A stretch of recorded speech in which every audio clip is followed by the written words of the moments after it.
Hello friends, आज आपण करणार आहोत जिंजर गार्लिक नान। अतिशय सोप्या साध्या पद्धतीने अगदी हॉटेलसारखं, ते पण ईस्टचा वापर न करता घरच्या घरी अतिशय सुंदर बनते। नक्की ट्राय करून बघा। रेस किचन कट्टामध्ये तुमचं मनापासून स्वागत आहे। नवीन रेसिपींसाठी चॅनलला सबस्क्राइब करा, त्याचबरोबर बेल आयकॉनला प्रेस करायला विसरू नका। तर चला घरच्या घरी करूयात आपण नान। तर सर्वात प्रथम आपल्याला लागणार आहे मैदा। इथे मी 1.5 वाटी मैदा घेतलेला आहे। त्याचप्रमाणे दही, थोडी बेकिंग पावडर, चवीपुरतं मीठ, अर्धा चमचा तेल आणि त्याचप्रमाणे इथे मी अद्रक आणि लसूण घेतलेला आहे। आता हे आपल्याला किसून घ्यायचं आहे या पद्धतीने। आता इथे मी माझी पद्धत वापरत आहे। इथे वरून लावलं जातं, पण मी इथे डायरेक्ट पिठामध्येच मिक्स करून करत आहे। अतिशय छान टेस्ट येते डायरेक्ट याच्यामध्येच टाकल्यामुळे। नक्की ट्राय करून बघा आणि मला कमेंटमध्ये सांगा की कसे लागतात ते। या पद्धतीने आपल्याला पीठ मळून घ्यायचं आहे। अतिशय पातळही नाही आणि घट्टही नाही। तर थोडंसं तेल लावून घेऊया आणि या पद्धतीने मळून घ्यायचं आहे।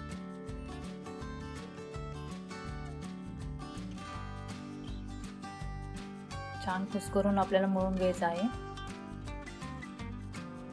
आता याला आपण 15 मिनिट बाजूला ठेवून देणार आहोत झाकून। तर 15 मिनिटानंतर बघा, थोडंसं पीठ आपलं फुगलेलं आहे। या पद्धतीने आपलं पीठ तयार झालेलं आहे। तर आता इथे आपण नान लाटून घेऊया। त्यासाठी मैदा घेते मी इथे। एक मध्यम आकाराचे गोळे घेऊन या पद्धतीने गोल करून आपल्याला तर नान लाटून घ्यायचं आहे। तर नान हे उभ्या आकारामध्ये असतं, गोल चपातीसारखं आपल्याला लाटायचं नाहीये। तर या पद्धतीने आपल्याला नान लाटून घ्यायचं आहे। जास्त जाडही नाही आणि जास्त पातळही नाही। बघू शकता या पद्धतीने आपल्याला लाटून घ्यायचं आहे। आता याच्यावरती थोडीशी कोथिंबीर, इथे तुम्ही काळे तीळ वापरले तरी चालतील। आता ते पडू नये म्हणून आपण थोडंसं लाटून घेऊया त्याच्यावरती, जेणेकरून आपली कोथिंबीर खाली पडणार नाही, त्याला चिटकून राहील। आता या पद्धतीने आपल्याला उलटं करून इथे पाणी लावायचं आहे। आता पाणी तुम्ही भरपूर वापरलं तरच ते आपलं तव्याला चिटकणार आहे। तुम्ही पाण्याचा वापर कमी केला तर ते चिटकणार नाही। या पद्धतीने आपल्याला आता प्रेस करून घ्यायचं आहे। आता नान आपल्याला भाजून घ्यायचा आहे। 1-2 मिनिटं या साईडला आपल्याला ठेवून द्यायचा आहे, जेणेकरून तो खाली पण भाजला जाईल।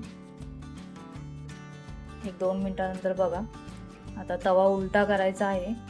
या पद्धतीने आपल्याला भाजून घ्यायचा आहे। बघा तो नान केवढा फुगतोय। या पद्धतीने आपला नान पूर्ण भाजून झाल्यानंतर याला आपण आता बटर लावणार आहोत। तुमच्या आवडीप्रमाणे, तुम्हाला आवडत नसेल नाही लावलं तरी हरकत नाही। बघा आता तुम्हाला मी दाखवते। खालच्या बाजूने तो भाजलेला आहे आणि वरतीही भाजलेला आहे आपला। याच पद्धतीने आता मी दुसरा पण करून दाखवते। एक गोळा घेऊया, या पद्धतीने लाटून घेऊया।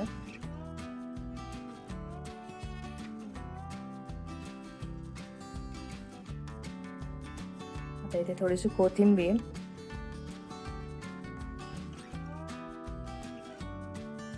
ती पण एकदा आता लाटून घेऊया आपण।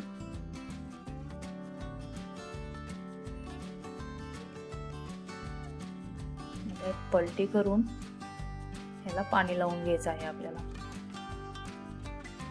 या पद्धतीने सर्वत्र आपल्याला पाणी लावून घ्यायचं आहे, सगळीकडे लागलं पाहिजे। या पद्धतीने प्रेस करा, जेणेकरून तव्याला चिटकेल।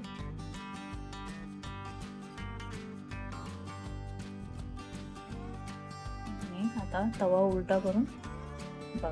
अतिशय सुंदर नान होतात. नक्की ट्राय करून बघा. घरच्या घरी अगदी सोप्या साध्या पद्धतीने, चवीला पण फार छान लागतात. बघा तुम्हाला दाखवते, खालची साईड पण आपली व्यवस्थित भाजलेली आहे. याला मी प्लेट मध्ये काढून घेते. तर याला आता बटर लावून घेऊयात आपण. तर आपले हे नान बनवून तयार आहेत. अगदी सोप्या पद्धतीने घरच्या घरी, हॉटेल सारखे अगदी. तर ते तुम्ही पनीर बरोबर किंवा मी लास्टच्या व्हिडिओमध्ये पनीर भुर्जी टाकले आहे त्याच्याबरोबर पण हे नान तुम्ही खाऊ शकता, किंवा इतर भाज्यांबरोबर पण तुम्ही नान खाऊ शकता. बघा अतिशय मऊसर छान असे आपले नान बनवून तयार आहेत. नक्की ट्राय करून बघा आणि वेळात वेळ काढून तुम्ही ही रेसिपी बघितल्याबद्दल तुमचे सर्वांचे मनापासून धन्यवाद. हॅलो फ्रेंड्स, कसे आहात? आज आपण करणार आहोत भुर्जी. आता भुर्जी म्हटली की तुम्हाला आठवले असतील अंडी, तरी अंड्याची भुर्जी नसून आज आपण करणार आहोत पनीर भुर्जी. छान होते, नक्की ट्राय करून बघा. रेस किचन कट्ट्यामध्ये तुमचं मनापासून स्वागत आहे. नवनवीन रेसिपींसाठी चॅनेलला सबस्क्राईब करा, त्याचप्रमाणे बेल आयकॉनला प्रेस करायला विसरू नका. चला तर मग करूयात पनीर भुर्जी. आता सर्वात प्रथम आपण तेल गरम करून घेणार आहोत. इथे 3 चमचे मी तेल घेतलेलं आहे. ते गरम झालं की त्यामध्ये 1 चमचा जिरं, ते छान तडतडून द्यायचं आहे आपल्याला. त्याचप्रमाणे बारीक चिरलेली हिरवी मिरची ही पण आपल्याला ऍड करायची आहे. आणि थोडासा कढीपत्ता, ते पण छान आपलं तडतडलं की त्याच्यामध्ये एकदम बारीक चिरलेला कांदा इथे मी घेतलेला आहे. आता हे सर्व आपण एकत्रित करून याला परतून घेणार आहोत.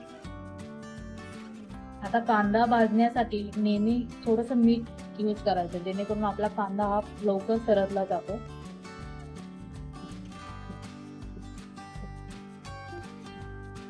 इथे थोडंसं मीठ. आता याला गोल्डन ब्राऊन कलर येईपर्यंत आपल्याला हे परतत राहायचं आहे. आणि परतल्यानंतर याच्यामध्ये अद्रक लसूणची पेस्ट मी ऍड करत आहे. साधारण 1 चमचा मी अद्रक लसूण पेस्ट घेतलेला आहे. ती पण छान एकत्रित मिक्स करून घ्यायची आहे आपल्याला. ती पण परतली पाहिजे. त्याचप्रमाणे बारीक चिरलेला आता टोमॅटो इथे ऍड करत आहोत. तो पण छान एकत्रित करून घेऊया. आता टोमॅटो थोडा आंबट आणि आपली हिरवी मिरची तिखट, तर आंबट तिखट छान चव येते. आता इथे मी ढोबळी मिरची घेतलेली आहे बारीक करून. तुमच्याकडे अवेलेबल नसेल तुम्ही नाही टाकली तरी हरकत नाही. आता अशी मी थोडीशी जागा करून घेते. थोडंसं इथे मी तेल टाकणार आहे, जेणेकरून माझी हळद आणि कांदा लसूण मसाला हे छान परतलं जाईल. असं केल्याने हळदीला जो कडवटपणा असतो तो येत नाही. आपले चांगला तडका बसला जातो हळदीला आणि मसाल्यांना पण. छान आता एकत्रित करून घेऊया आपण. हे सर्व आपण एकत्रित करून मिक्स करून घेऊया. आता मसाले खाली लागणार नाहीत, करपणार नाही, त्यासाठी थोडंसं पाणी.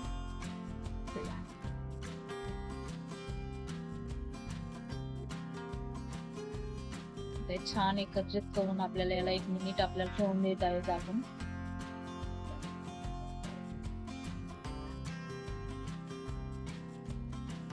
अगदी 1 मिनिटच ठेवायचं आहे आपल्याला.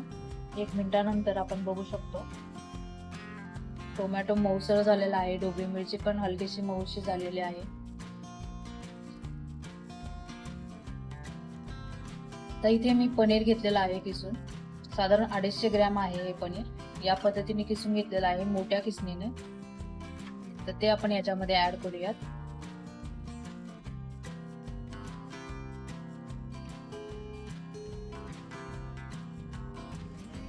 छान दिसत आहे. तर यामध्ये मी पनीर मसाला यूज करत आहे. तुम्ही तुमच्या आवडीप्रमाणे दुसरे मसाले यूज केले तरी हरकत नाही. इथे मी पनीर मसाला यूज केलेला आहे, साधारण 2 चमचे. आता हे सर्व एकत्रित करून घ्यायचं आहे आपल्याला या पद्धतीने. छान दिसत आहे, छान सुगंध येत आहे.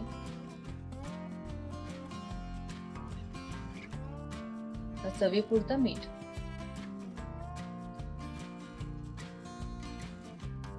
तुमच्या आवडीप्रमाणे मीठ तुम्ही यूज करू शकता. आणि इथे मी बारीक चिरून घेतलेली कोथिंबीर. तर हे आपल्याला एकत्रित करून घ्यायचं आहे व्यवस्थित.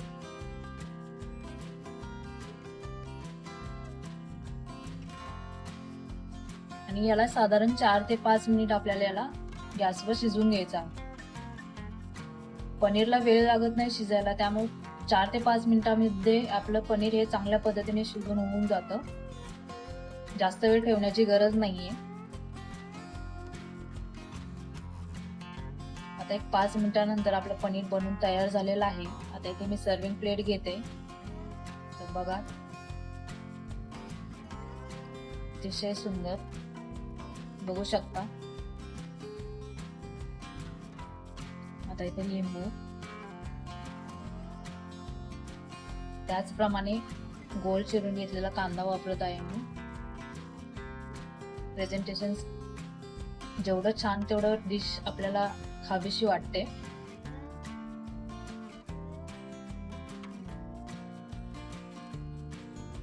आणि गार्निशिंग साठी कोथिंबीर.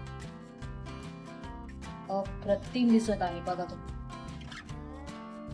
त्याचप्रमाणे खायलाही फार सुंदर लागते. नक्की ट्राय करून बघा. तर वेळात वेळ काढून तुम्ही रेसिपी बघितल्याबद्दल तुमचे मनापासून धन्यवाद.